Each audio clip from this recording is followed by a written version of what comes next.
My daughter-in-law didn't see me come in.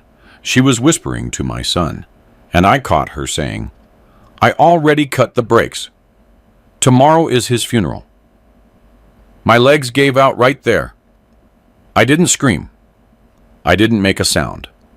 I just turned around and walked out, as quiet as a ghost. I called a tow truck and had my car sent straight to her father's house. 2 hours later, she realized I had heard every single word. There are moments in a man's life when the ground just opens up beneath his feet. It isn't a metaphor, and it isn't an exaggeration. It is the literal feeling that everything you built, everything you believed in, and everything you sacrificed for over decades crumbles in a matter of seconds. That was exactly what happened to me that Saturday afternoon. I had come home early from fishing because I'd forgotten my wallet. 68 years of life, 45 years working as a welder, pulling triple shifts just to give my kids everything. 28 years raising Terrence as if he were my own flesh and blood. After I married his mother. And there, in the kitchen of my own home, I heard her planning my murder with the coldness of someone deciding what to have for Sunday brunch. I already cut the brakes. Tomorrow is his funeral. The words echoed in my head like a gunshot reflecting off a metal wall. My whole body shook, not from fear, but from a mixture of rage and despair I never thought I could feel. My knees failed me. I had to lean against the hallway wall. My heart raced so fast, I thought I was going to have a heart attack right then and there before she could even carry out her plan. How many fathers out there blindly believe in their children? How many men like me work their whole lives building a future for people who are planning our end? In that moment, I realized I hadn't just raised an ungrateful son, but an accomplice to murder. The silence of that house weighed on my shoulders like lead. I was always a man of few words, someone who swallowed his emotions to keep the family peace. But there, hiding in my own hallway, I understood that my silence had nearly cost me my life, literally. I slipped out the back door like a thief in my own house. My hands were shaking so hard I could barely dial the number for the tow truck. "I need you to come get my car right now," I said, trying to keep my voice steady. "It's an emergency." And it was. A life or death emergency. 2 hours passed. They felt like 2 entire lifetimes. I sat on a park bench across the street, watching my own family through the window, as if I were a stranger spying on someone else's life. And maybe that's exactly what I had become, a stranger in my own family. When the tow truck arrived and took my car, I saw Tasha's face change in the window. First confusion, then panic. She ran outside, shouting, "Pop, where's your car? What happened?" Her performance was perfect. If I hadn't heard those words earlier, I would have believed her concern. "Mechanical issue," I replied, looking her dead in the eye. "Bad brakes. Could have been fatal." The color drained from her face. It was in that moment I knew she understood, that I knew. There is a specific kind of loneliness for a man who discovers that the family he built with his own 2 hands wants him dead. It's a pain that pierces the chest, settles in the stomach, and stays there like a permanent weight. It isn't just betrayal. It's the realization that you were such a good father and grandfather that you became an obstacle to their financial plans. That night, lying in the bed I shared for 15 years with a woman who raised a killer, I understood that my life had ended and begun on the same day. The man who woke up that morning had died in that hallway. What was left was someone who needed to decide if his life was still worth fighting for. How many times does a father swallow humiliation just to keep the family together? How many times does a man close his eyes to small cruelties because he believes that deep down there is love? But there is a limit. There is a point where even the most generous heart understands that too much kindness becomes stupidity. And planning your father-in-law's death is way past any limit. There, in the dark of the room, listening to my wife's breathing beside me, I made a decision that would change not just my life, but the entire family structure I spent decades building. I wasn't going to die because of cut breaks. I was going to live to see the consequences of their choices. My name is Isaiah Bivens. I am 68 years old, and I need to go back in time a little so you can understand how I got to that moment, hearing my daughter-in-law plan my funeral while I was still breathing. I was born in Birmingham, Alabama, in 1955. I was the son of a laborer. I learned early on that a man works to provide for his family, even if it means sacrificing his own dreams. My father died when I was 16, leaving my mother with 5 children. I was the oldest. Do you know what that means for a young man? It means your plans of studying engineering die along with your father. I started working as a welder in a local shop, 16 years old, hands too small for the safety gloves, but steady enough to support a family. 40 years later, I was still welding. Not because I didn't have the talent for other things, but because every time I thought about changing careers, someone in the family needed something. Private school for the boy, tutoring for the girl, college, a wedding, grandkids. I met Ruby in 1989. She had a 5-year-old son, Terrence. His father had walked at the moment he found out she was pregnant. I could have chosen a woman without baggage, but I looked at that boy and saw myself, a boy without a father. I decided I wasn't going to let that happen to him. I married Ruby in 1990 and officially adopted Terrence in 1992. To me, he was never a stepson. He was my son. Period. I worked triple shifts when necessary so he could have what I never had, a present father and a childhood without financial struggle. I remember his first day of school in 1996. I had worked all night. I took a bus straight from the plant to the school, still wearing my grease-stained uniform. Other fathers showed up in suits and ties. I arrived with calloused hands and red eyes from lack of sleep. But I was there. I was always there. When Terrence turned 15, he decided he wanted to go to a private prep school. The tuition was half my paycheck. I took out a loan. When he wanted to study business in Atlanta, I sold my truck and moved us to the city to be closer to him. Atlanta swallowed me whole. I left my hometown, my friends, and my stable job to start over at 50 years old in a metropolis that doesn't forgive an older man. But it was for Terrence. It was always for Terrence. I got a job at a metal fabrication plant on the outskirts, an hour and a half commute each way, 4 hours a day on public transit. But Terrence was studying. In 2010, he graduated. I cried on his graduation day, not just from joy, but from relief. Finally, he was ready to fly on his own. Finally, I could think about myself. At 55, I thought I could finally have hobbies, travel, and rest a bit. But in 2012, Terrence met Tasha. She seemed like the perfect daughter-in-law. Beautiful, educated, a school teacher. She came from a middle-class family in the suburbs. Her father, Clarence, was a retired accountant. Her mother, Mabel, was a homemaker. It seemed like a solid family, different from our humbler roots. When they decided to get married in 2014, I paid for most of the wedding. Her father contributed a third, her family another third, and I covered the rest.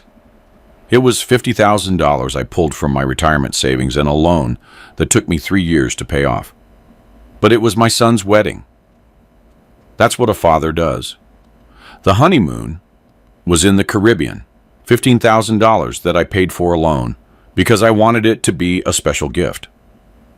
They came back tanned and happy. I came back deeper in debt, but happy for them. In 2015, they decided to buy a house. Since Terrence was just starting his career, and Tasha was still looking for a teaching job, I co-signed. More than that, I gave them $30,000 for the down payment. "Pop, when we get settled, we'll pay you back," Terrence said. "It's just a loan."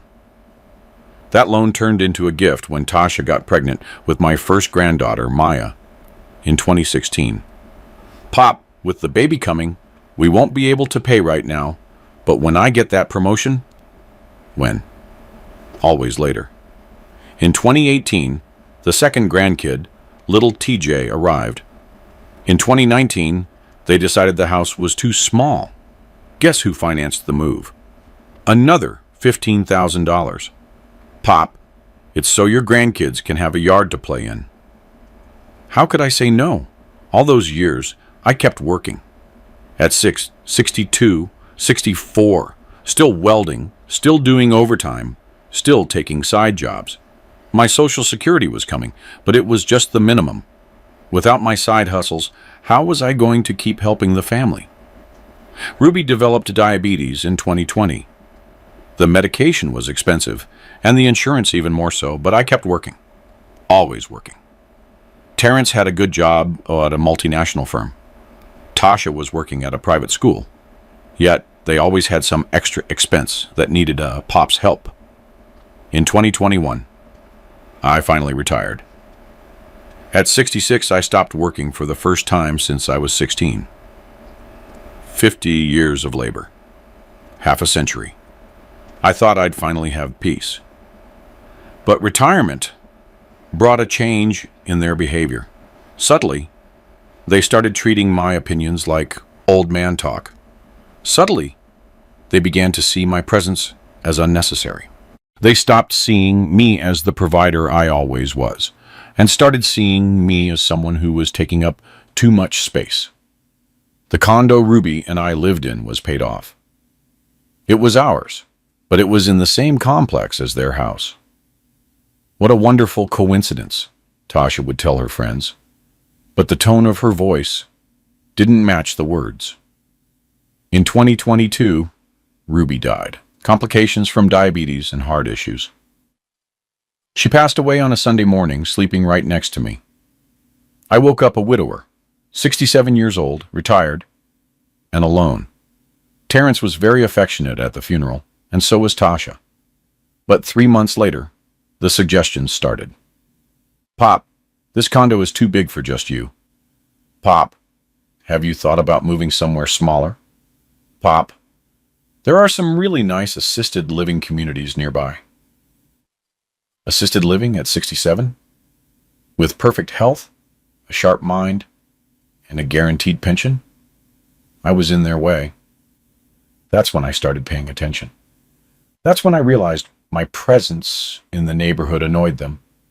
That's when I understood that the condo I took 20 years to pay off was too much for me. But I never imagined the solution they had in mind was as permanent as cut brakes. The red flag started small. Men of my generation were raised not to question family. We were taught that complaining about your son is a weakness, and doubting your daughter-in-law is just cranky father-in-law paranoia. So, I swallowed months of small humiliations. The first was Christmas 2022. Tasha organized dinner at her house. Naturally, my condo was too small. I arrived at 6, just like we agreed, with gifts for the grandkids and a bottle of wine that cost half my monthly check. The table was set for 6 people. Terrence, Tasha, the 2 kids, Tasha's parents, and me. 6 people, but only 5 chairs. Oh, Pop, you can eat in the kitchen. The dining table only fits 5 comfortably. In the kitchen, like a servant, like I wasn't part of the main family. I swallowed the insult and ate alone in the kitchen, listening to their laughter in the dining room. When I complained to Terrence later, he said, "Oh, Pop, it wasn't on purpose. The table is just small." Always an excuse. January 2023 brought the second red flag. My check came on the 5th, and on the 6th, Terrence showed up. "Pop, can I ask a favor? Tasha's credit card went over during the holidays. Can you lend us $2,000 just until my bonus comes in?" $2,000 was almost my entire monthly income, but it was just a loan. His bonus came in February. March came. April came. "Pop, an extra expense came up with the kids' school. Can I pay you next month?" Always next month. The $2,000 became a permanent donation. In March, I found out they went on vacation to the beach. Instagram was full of photos, the happy family, at a resort in Destin. Expensive restaurants, boat tours, but they didn't have the money to pay me back. When I asked, Tasha said, "Oh, Pop, the kids needed a break." The kids were 5 and 3. They needed a break. But the man who worked 50 years didn't even deserve his own $2,000 back. April brought the third flag. My grandson TJ hurt his arm playing. I took him to the doctor, paid for the x-ray, the private consultation, and the cast. $500 out of my pocket without blinking, because it was for my grandson. The next day, I saw Tasha buying a $1,200 dress. "It's for a cousin's wedding," she explained. $1,200 for a dress, but I paid for her son's doctor. In May, Tasha's parents started visiting out of concern. Clarence, the retired accountant, started showing up at my place with suspicious frequency. "Isaiah, have you thought about making a will? At our age, it's important to get these things organized." A will at 68 with perfect health. What a coincidence. Mabel also increased her visits. "Isaiah, have you thought about the future? Living alone at this age isn't prudent?" Always followed by comments about nice senior living facilities. June brought the 4th flag, and this one was aggressive. Tasha showed up with a brochure. "Pop, I found the perfect place for you. Look at these photos." It was a nursing home, a luxury one, but a nursing home. The monthly fee is $2,500, but you can sell this condo and live comfortably there. Sell my condo? The home I spent 20 years paying off, the last link I had to Ruby? "Why sell? I'm fine here," I said. Her response chilled me. "Pop, you're getting forgetful. Yesterday you asked what time it was twice. That's not normal." Lies. I had asked once. But she was creating a narrative. She was building a story that I was becoming senile, forgetful, and incapable of living alone. She was clearing the ground for something. In July, I found out they changed the locks on their house. "Oh, Pop, a neighbor said they saw some strange people hanging around. We decided to beef up security. But they didn't give me a new key. For the first time in 10 years, I didn't have free access to my son's house. If you need anything, just ring the bell." Ringing the bell for my own son's house. Like a visitor, like a stranger. August brought the most painful discovery. I found out by chance from a neighbor that they had a birthday party for Maya in July. My granddaughter turned 6 and I wasn't invited. "Oh, Pop, it was just a tiny thing, just school friends," Terrence explained when I confronted him. "We didn't want to bother you." Didn't want to bother me. at my own granddaughter's birthday, the girl I walked to and from school while they were working, the child who stayed at my place when they wanted to go out alone. Now, I was a bother. September brought the fifth flag, and this one was dangerous. I noticed Tasha making strange comments about my health to other people. "Poor Pop, he's getting so forgetful," she told the neighbors. "The other day, he got lost coming back from the grocery store." Another lie. I knew that neighborhood like the back of my hand. "We're worried about him," I heard her on the phone. "Yesterday he left the stove on all night." Another lie. My stove was fine. I controlled everything in my house, but she was painting a picture of a senile man who was a danger to himself. October was the month I understood something very serious was happening. Tasha started appearing at my place more often, always worried about my diet. She brought pre-made meals, insisting I eat them right then. "Pop, I made you this special soup. Always soup, always liquid, always easy to mix something into." I started feeling strange, dizzy spells after some of those meals, excessive sleepiness, temporary mental confusion. I thought it was age, or the stress of being a widower. But the dizziness only happened after her visits, only after the special soups. The sixth flag came in November when I overheard a phone conversation Tasha was having on the patio. She didn't see me. She was speaking softly. "He's resisting more than we imagined. We might have to speed up the process." Speed up what process? That was the moment I understood. I wasn't paranoid. I wasn't imagining things. There was a plan in motion. A plan that involved my health, my mental capacity, my condo, and probably my life. But I still swallowed it all in silence. I still looked for justifications. It must be a misunderstanding, I told myself. They wouldn't do that to me. Because admitting your own son is part of a plan to get rid of you is admitting you failed as a father. It's admitting that 50 years of work and love were worth nothing. Men of my age were raised not to show weakness, not to admit we're being cheated or exploited. So we swallow the humiliation until the day we discover that humiliation is the least of our problems. Until the day we hear our daughter-in-law planning our funeral. The systematic exploitation truly ramped up after Ruby's death.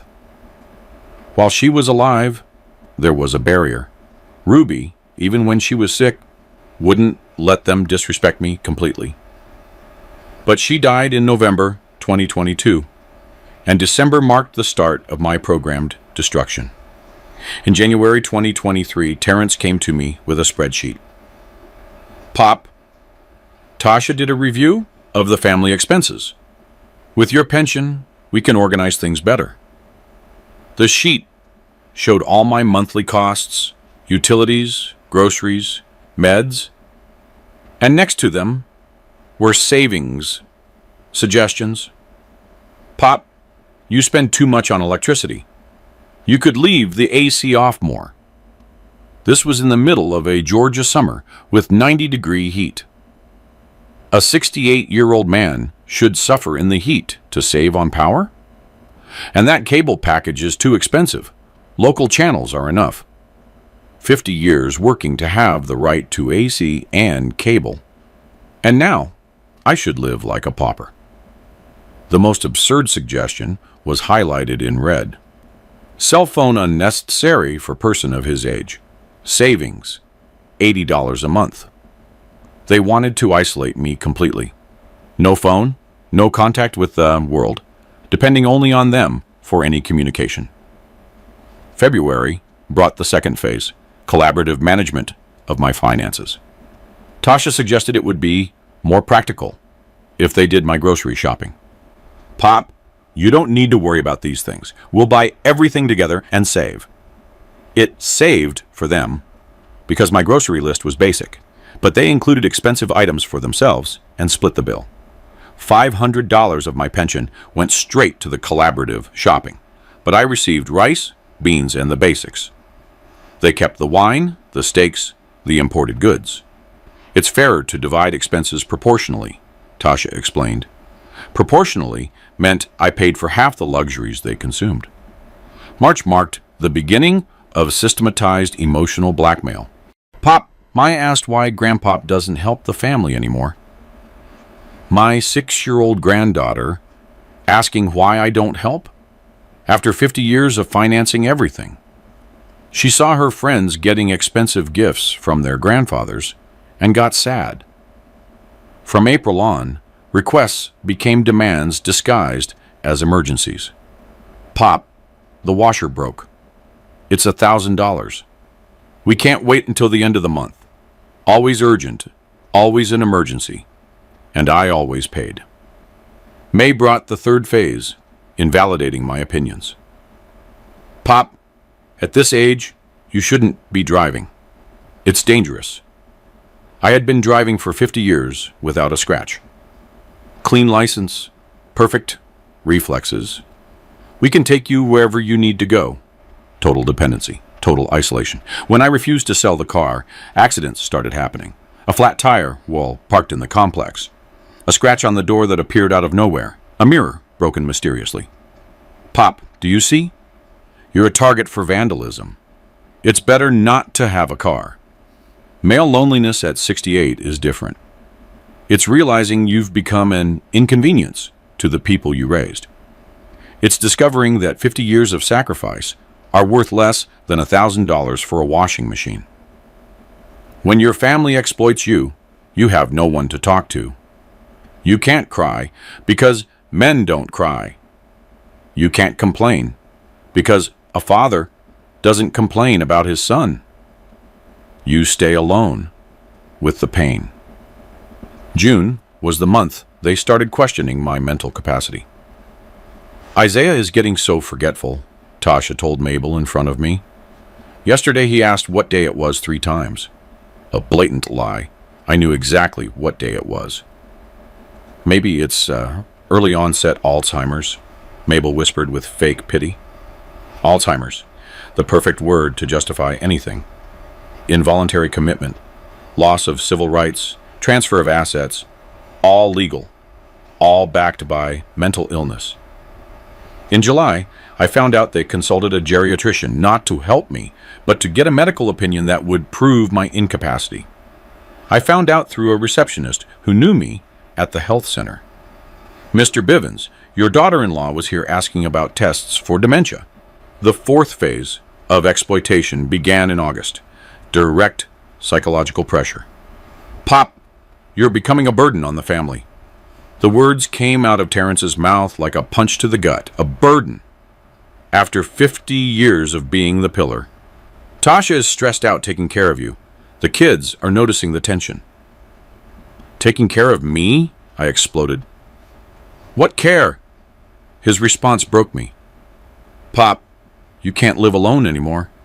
Every day it's something. You leave the stove on. You leave the door open. You mix up your meds. All lies, but repeated so often, I started to doubt myself. September brought the 5th phase, complete social isolation. They stopped inviting me to Sunday dinners. Pop, you've been so confused. It's better if you rest. They stopped bringing the kids to visit. Grandpop is a little sick. Better not to bother him. They stopped answering my calls. The 7th phase began in October. Active sabotage of my independence. My debit card was mysteriously cloned. I had to get a new one, but for safety, Tasha suggested she keep it. Pop, whenever you need money, just tell me. My own pension under her control. The keys to my condo disappeared from the front desk where I left them for emergencies. Pop, maybe someone took them. For your safety, it's better to leave a copy with us. My house under their control. My life under their control. In November, they started reporting falls I was supposedly having. Isaiah hurt his knee tripping on the sidewalk. Tasha told the neighbors. I hadn't tripped once. I was in perfect health. But they were inventing accidents, building an image of a fragile man. Dr. Miller, our family doctor for 10 years, sought me out, concerned. Isaiah, your daughter-in-law says you're falling a lot, that you're confused. It was the perfect trap. If I denied it, it was proof I was confused. If I confirmed it, it was proof I needed special care. The seventh phase was the cruelest. They used my grandkids against me. Grandpop is sick, Maya would say. Mom says you might die if you don't take the right medicine. What medicine? What sickness? They were using my own granddaughters to convince me I was dying. Pedro, 4 years old, hugged me crying one day. Are they going to take you to the old people's hospital? Old people's hospital. That's how they explained to a 4-year-old where I was going. A nursing home, a place to die. December was the month I understood the full dimension of it. My entire pension was being managed by them. $300 for my personal expenses, the rest for family costs. $1,100 of my dollars financing their life while I ate instant soup to save money. But the worst part wasn't the money. It was realizing I raised people incapable of love. That I dedicated 50 years to forming rotten characters. That my most valuable legacy wasn't material, but moral. And I had failed completely. Then came that Saturday in December. I already cut the brakes. Tomorrow is his funeral. In that hallway, 50 years of sacrifice culminated in a death sentence. But my reaction wasn't fear.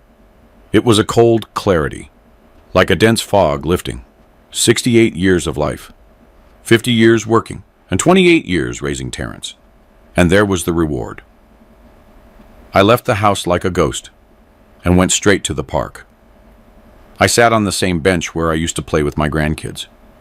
My phone shook as I called the tow truck. Remove my car now, emergency. While I waited, I made a list. First, how long had this been going on? The dizziness wasn't a coincidence, huh? The comments about senility were preparation. They were poisoning me slowly, maybe drugging me, to create evidence of mental incapacity.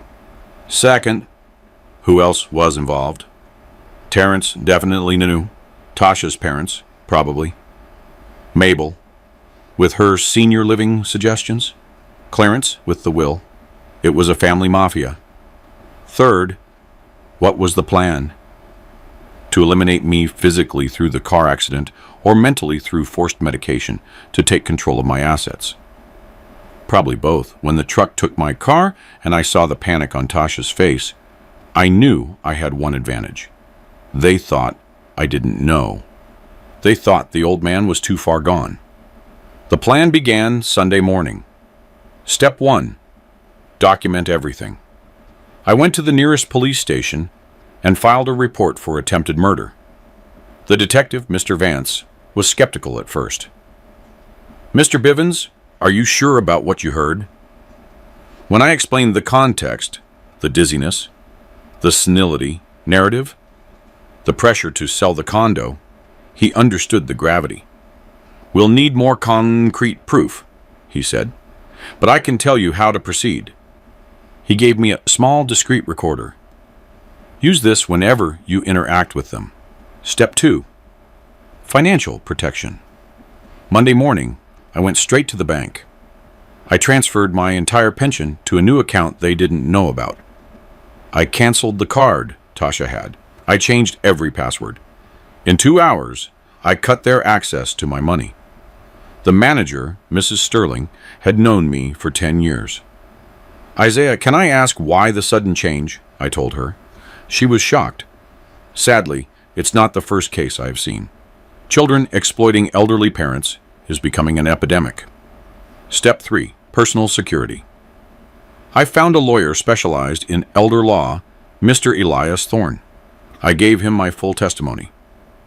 We're going to draft a specific will, he said, and include clauses that protect you against malicious guardianship. The new will was a legal masterpiece. It stated I was in full mental capacity. It described the exploitation in detail, and most importantly, it disinherited Terrence and Tasha completely in case of any more attempts on my life or autonomy. Step 4. Support network.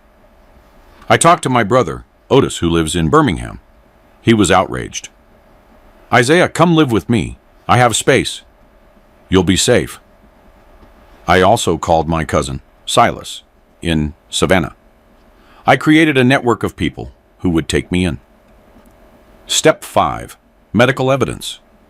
I found a private geriatrician, Dr. Alcott.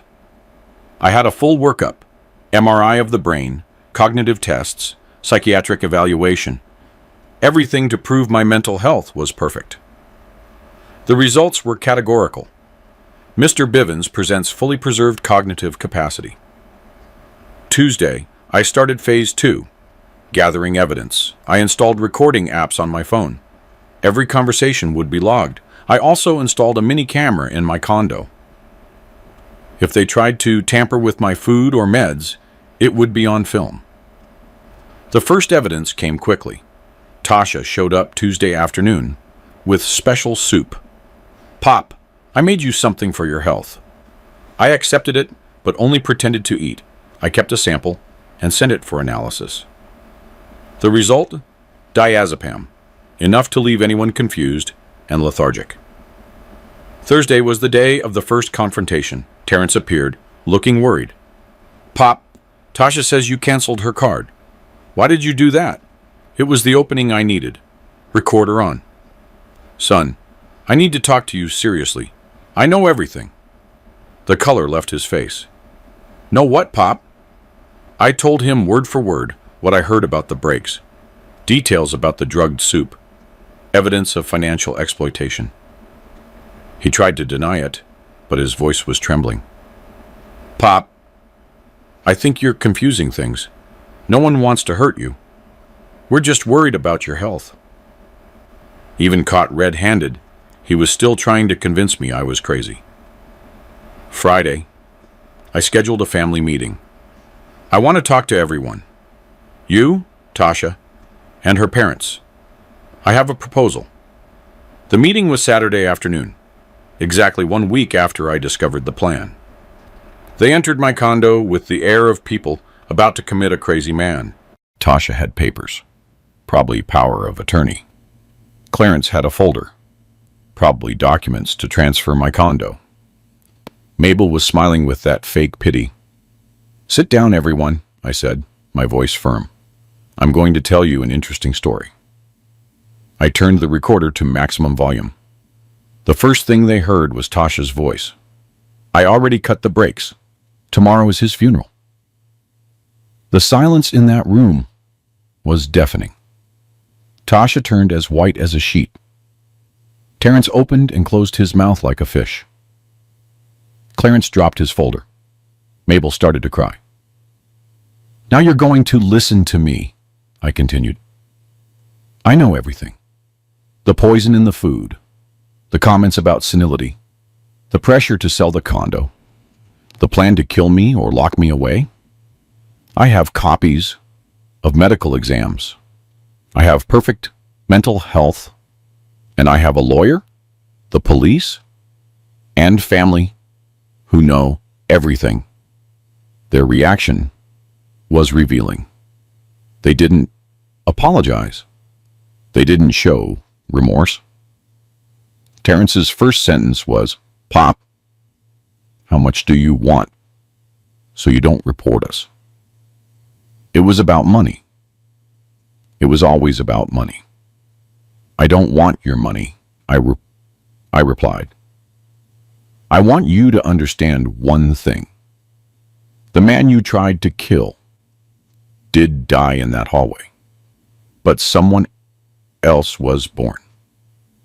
And this man has no patience for ungrateful children or murderous daughters-in-law. Tasha tried to cry. Pop, it was a misunderstanding. I never cut the brakes. I was joking with Terrence. Joking. Planning a murder is a joke. You didn't understand, right? Tasha, I said, looking her in the eye. The analysis of the soup you brought showed a diazepam. That's attempted poisoning.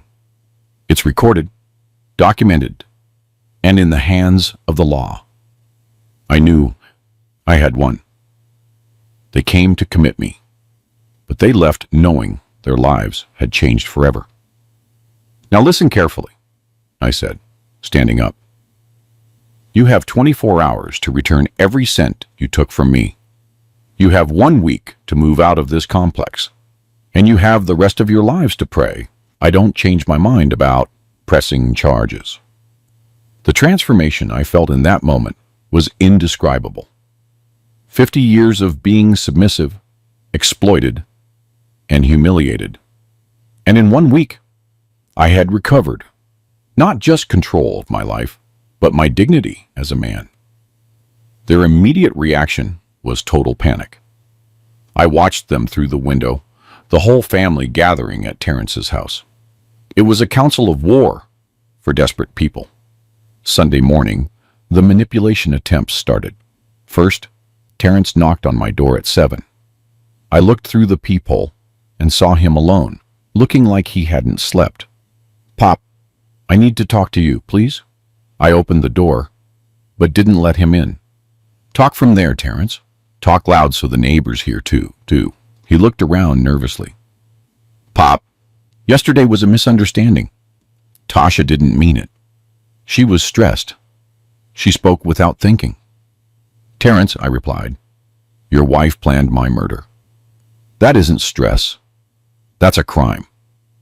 He started to cry. Desperation, not remorse. Pop, for the love of God, you can't destroy our family over a misunderstanding. Family? What family is this that wants to kill the patriarch for an inheritance? He had no answer. He stood there stammering until I shut the door in his face. An hour later, it was Tasha's turn. She arrived with the 2 kids, a low strategy using the grandkids as an emotional shield. Pop, the kids want to talk to Grandpop. Maya and Pedro ran to hug me. Grandpop, why are you mad at Mommy? Maya asked. I looked at Tasha over my granddaughter's head. Tasha, do not use my grandkids to manipulate me. They aren't to blame for your evil. She tried to act indignant. What evil? I only want what's best for the family. What was best for me was my death, right? I asked, loud enough for the neighbors. Cutting the brakes so it looked like an accident. Maya looked at her mother, confused. Mommy, why is Grandpop talking about the car being broken? Tasha turned red and grabbed the kids' hands. Let's go. Grandpop is sick in the head. Even exposed, she still tried to paint me as ill. At 2 in the afternoon, they all showed up together. A formal delegation. They had a proposal. Isaiah Clarence started. Let's just forget everything that happened. No one sues anyone. Everyone just moves on. Clarence, I responded. You aren't in a position to make proposals. You're in a position to beg me not to hand over the recordings. Mabel tried to intervene. Isaiah, we've been family for so many years. Don't let a misunderstanding destroy everything. Family. There's that word again. A family that plans murder is a criminal gang. I showed them the copies of the medical exams, the police report, the drug analysis. You have 12 hours left to return the $50,000 you took from me over the last 2 years. Clarence's face changed. 50,000? Isaiah, we don't have that kind of money available. Then sell something. Tasha's car? The jewelry? The expensive furniture? You had 2 years to spend my money. You have 12 hours to return it. Terrence tried to argue. Pop, that money was for family expenses. The kids' school, the house, groceries. It wasn't for luxuries. I pulled out the bank statements. Terrence, here are Tasha's purchases. $1,000 dresses, $800 shoes, imported perfumes. That's a family expense? Tasha exploded. Her true face finally showed. I deserved those things. I took care of you. I put up with your old man ways. I deserved to be rewarded. There was the truth. She didn't see me as family. She saw me as a job, an obligation, and she thought she deserved a bonus for faking love. Tasha, I said, my voice cold, did you take care of me or poison me? Because the analysis showed diazepam. She went white again. That was just so you would sleep better. It wasn't to hurt you. Medicating someone without their knowledge is a crime, regardless of intent. Clarence tried to defend her. Isaiah, let's all take a deep breath. This is getting out of hand. It got out of hand when your daughter cut my brakes. Now I'm just controlling the damage you caused. They left, defeated. Monday morning, I started phase 2 of the consequences. I called the kids' school and canceled my financial responsibility. As of today, I am no longer responsible for my granddaughter's tuition. The secretary was confused. But Mr. Bivens, how will we bill the parents? As it should have been from the start. I also canceled the family health insurance I was paying for, $400 a month out of my pension. From today, everyone takes care of their own health. At 10 in the morning, Terrence showed up, desperate. Pop, the school called. They said you canceled the tuition. And the insurance company, too. Pop, how are we going to pay for all that? It was funny to see his desperation. For 2 years, I paid without complaining. Now that it was their own money, it was impossible. Terrence, you both have jobs. Use your salaries. Pop, our salaries don't cover all that. Exactly. That's why you exploited me. That's why you wanted me dead. Because you couldn't maintain your lifestyle on your own. So, lower your lifestyle. Simple. Tuesday. Things got heavier. The complex manager sought me out. Isaiah, I received a strange complaint. Someone said you're threatening your son's family. Tasha was trying to use the HOA against me. I showed the manager, Mr. Holloway, all the evidence.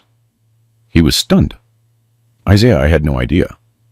You mean they were trying to... I do. And now they're trying to paint me as a vengeful madman.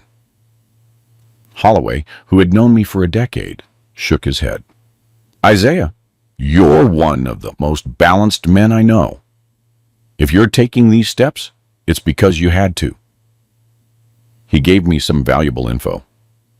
They asked to change the lease on the house to her name only.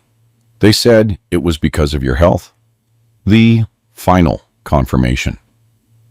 They planned to eliminate me and take everything. Wednesday brought phase 3. My lawyer called. Isaiah, they found a lawyer. They're trying to file for an emergency guardianship over you. Do they have a chance? He laughed. With the exams you took and the evidence we have? 0.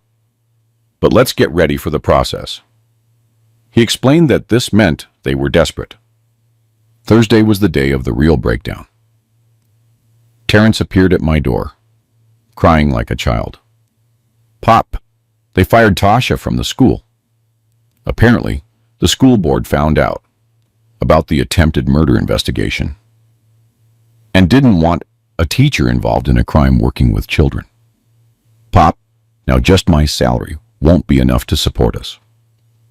It was ironic. For years, just my pension supported a huge chunk of their life. Now, his salary wasn't enough. Terrence, maybe it's time you learn to live within your means. Pop, the kids are going to have to leave private school. They're going to be traumatized. The kids are going to be traumatized because their parents tried to kill their grandfather, not because they changed schools. Friday, Mabel appeared alone, crying. Isaiah, can I talk to you? I let her in but kept the recorder on. Isaiah, Tasha is having a nervous breakdown. She's not eating or sleeping. Mabel, I replied, your daughter tried to kill me. If she's having a breakdown, it's her conscience. Please, she begged. Don't give the recordings to the police. They could put her in prison. Exactly. She should be in prison. Mabel, if I hadn't found out, I'd be dead. Your daughter would be a rich widow. Isaiah, she's a mother of two. Then she should have thought about that before. What kind of mother plans a murder in front of her children? Mabel left crying, but her tears didn't touch my heart. Saturday came, 1 week exactly since I found out. The deadline for the money and the move had passed. Neither had happened. At 10 in the morning, I rang their doorbell. Terrence opened the door, looking like a ghost. Pop, he started, but I cut him off. The deadline passed. You didn't return the money, and you didn't move. Now, the consequences change. I handed him an envelope. Here are copies of all the evidence. Monday morning, I'm going to Detective Vance. Tasha will be charged with attempted murder. You, with conspiracy. His face turned gray. Pop, for the love of God. You lost the love of God when you decided to kill me. Tasha appeared behind him, looking like a madwoman. Hair messy, eyes red. Pop, I beg you, don't do this. Tasha, I said, you cut my brakes. You drugged me for months. You planned my death. And now, you want pity? She knelt at the door. I was young, stupid, influenced by my parents. It was their idea. Interesting. Now it was the parents' fault. Tasha, you're 28. Old enough to know murder is a crime. I turned it and walked away. You have until Monday morning to vanish from my sight. After that, you'll vanish for real. To a cell. Sunday was total silence. Monday morning, I found a letter under my door. Pop, we're moving to another state. The kids won't know their grandfather, but at least they won't see their mother in prison. I hope you're happy with your revenge. Terrence. Revenge. He called saving my own life revenge. I took the letter and went to the station, not to hand over the tapes yet, but to report they had fled. Detective Vance met with me. Isaiah, how did it go? I told him everything. They left the city, Detective. I don't know if I should press the full charges. He thought for a moment. That's up to you. Technically, there was an attempt, but if they're out of your life and you're safe, I can file it or open the case. What do you prefer? I thought of Maya and little TJ. They weren't to blame for a murderous mother and a weak father. Let's just file it for now, but I want it on record. If they ever come back. Understood. It stays in the archives. I left the station with a strange feeling. It wasn't relief. It wasn't sadness. It was freedom. For the first time in 50 years, I owed nobody anything. The first few days were strange. 68 years of life, 50 of them dedicated to others. Now I was alone, but it was a chosen solitude. I cleaned my condo of everything that reminded me of them. Photos, gifts, things Tasha had left behind, all went to a donation bin. The first challenge was male loneliness. Men of my age weren't raised to make friends. Our social lives revolved around work and family. Without either, I was isolated. One Tuesday in January, I saw the sign at a local gym. Strength training for seniors, first class free. 50 years welding, lifting, working with my hands. My body was tired, but not broken. I walked in. The trainer, Marcus, a guy in his 40s, treated me with respect. Mr. Bivens, have you worked out before? I told him about the years of physical labor. Then you have the base. Let's just reorganize that strength. The first week was hard. I felt ridiculous among younger people, but Marcus introduced me to other students my age. I met Gerald, a retired city worker, a widower, for 3 years. Nelson, a former teacher whose kids moved abroad. Paulo, who divorced at 60 and was starting over. I discovered I wasn't the only man facing loneliness. I wasn't the only one who gave his life to family and ended up alone. For the first time in months, I felt normal. After a month at the gym, I noticed changes. I was sleeping better, had more energy, and my mind was clearer. I had a routine that didn't depend on anyone. I'd wake at 6, hit the gym at 7, home by 9 for breakfast. It was my choice. Gerald invited me to play dominoes on a Wednesday. We meet at the community center, just a bunch of retired guys with nothing to do. It was my first social event in decades that wasn't an obligation. I found out I liked to talk, to laugh, to be around people who didn't want anything from me. In March, I did something I always wanted. I started learning the guitar. I found a teacher, Jordan. Mr. Bivens, it's never too late. I have 80-year-olds learning music. My fingers, used to welding torches, didn't adapt easily to delicate strings, but I had time. I practiced 3 hours a day. In May, I played my first full song, a soulful blues melody. I played it alone, in my condo, and I cried. Not from sadness, but from pride. At 68, I learned something new. Jordan suggested I join a guitar circle in the park on Sundays. All ages, just playing popular songs. I went in June. It was magic. Young, old, everyone united by music. We played old soul classics, Motown, blues. I found a new family, based on affinity, not blood. In July, I took a bold step, traveling alone. I always wanted to see the coast of Savannah. I stayed a week at a quiet hotel by the sea. Every morning, I walked the beach.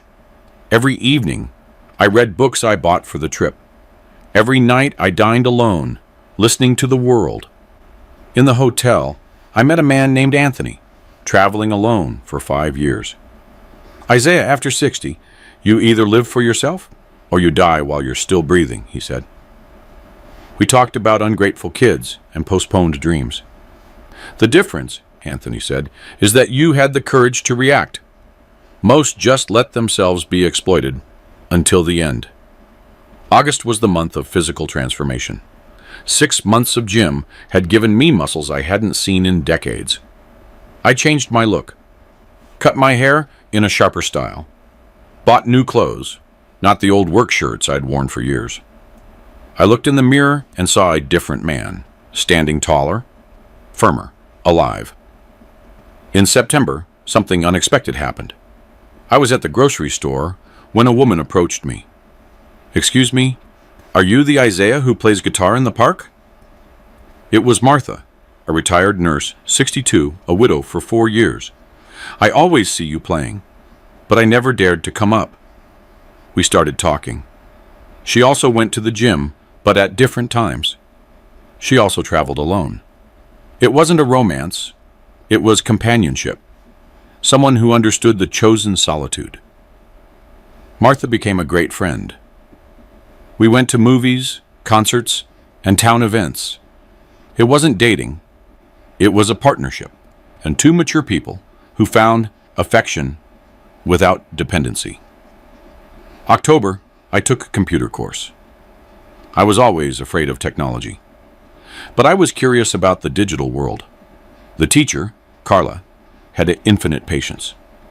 "Mr. Bivens, you're doing great."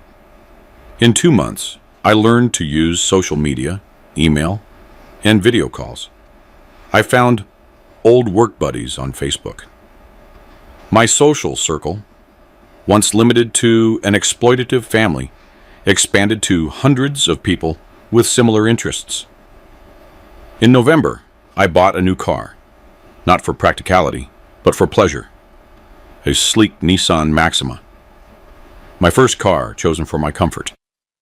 AC, great sound system. Leather seats, luxuries I always denied myself. With the new car, trips became more frequent. December marked 1 year since the discovery. I did a checkup. I was physically better, mentally calmer, socially active, and financially organized. On Christmas Eve, I got a call. It was Terrence. "Pop, Merry Christmas. How are you?" His voice sounded different, humbler. "Tired. We're in Houston. Things are tough here." "Terrence," I replied, "I hope you're learning to live with dignity." Long silence. "Pop, the kids ask about Grandpop." The same old blackmail. "Terrence, if those girls love me, they can visit me on their own when they grow up and understand that you tried to kill me." "Pop, Tasha is sorry. She wants to ask for forgiveness. Sorry for being caught, not for the plan." "Terrence, a killer's remorse doesn't interest me. Just stay away." I hung up and went to Christmas dinner at Martha's house. She'd invited other friends, and single, divorced, widowed, and 8 of us around the table, all over 60, all rebuilding. The dinner was joyful. At 11, we toasted.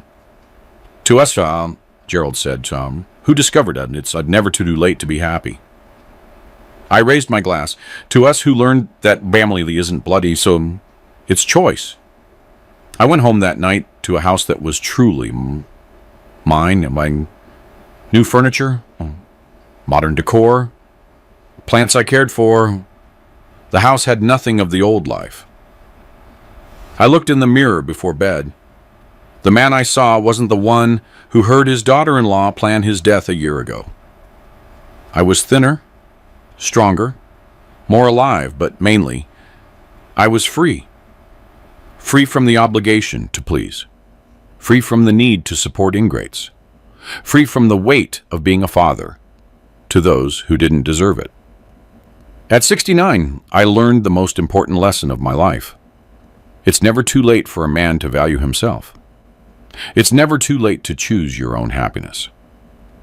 And mainly, it's never too late to discover that you are worth so much more than anyone, even family, is willing to admit. The Isaiah who almost died from cut breaks had died.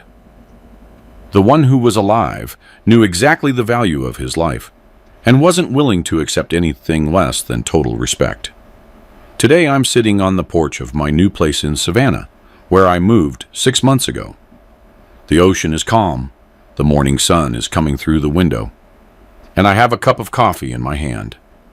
Coffee that I chose, that I bought, that I made. It might seem like a small thing, but for a man who spent 5 decades thinking only of others, choosing your own coffee is an indescribable luxury. The view of the sea reminds me how much time I lost looking only at obligations. 50 years of labor. 2 years ago, if someone told me I'd be here, playing guitar every morning and swimming every afternoon, I'd have said it was impossible. A man my age doesn't start over. A man my age just endures until the end. But I discovered something my generation didn't know. There is no age for valuing yourself. No age for setting boundaries. No age for saying no to those who don't deserve you. And mainly, there is no age for a man to discover that he can be happy without carrying the whole world on his shoulders. If this story made you think, tell me where you're reading this from. Leave a comment with your city or state. Let me know this message reached you. And if you know a father out there who is accepting less than he deserves, share this. Because many men need to understand that valuing yourself isn't selfishness, it's survival. If this touched you, leave a like. We don't tell stories of victims here. We tell stories of rebirth. of men who discovered that it's never too late to live for yourself. A hug from Savannah. Remember, you built more than a family. You built a man who deserves respect. And if you aren't getting that respect, maybe it's time to build a new life where your dignity is non-negotiable. How many times do we men swallow disrespect for the peace of the family? How many fathers are financing their own humiliation? I learned at 68 that a man doesn't need to accept crumbs from those who received a banquet of opportunities.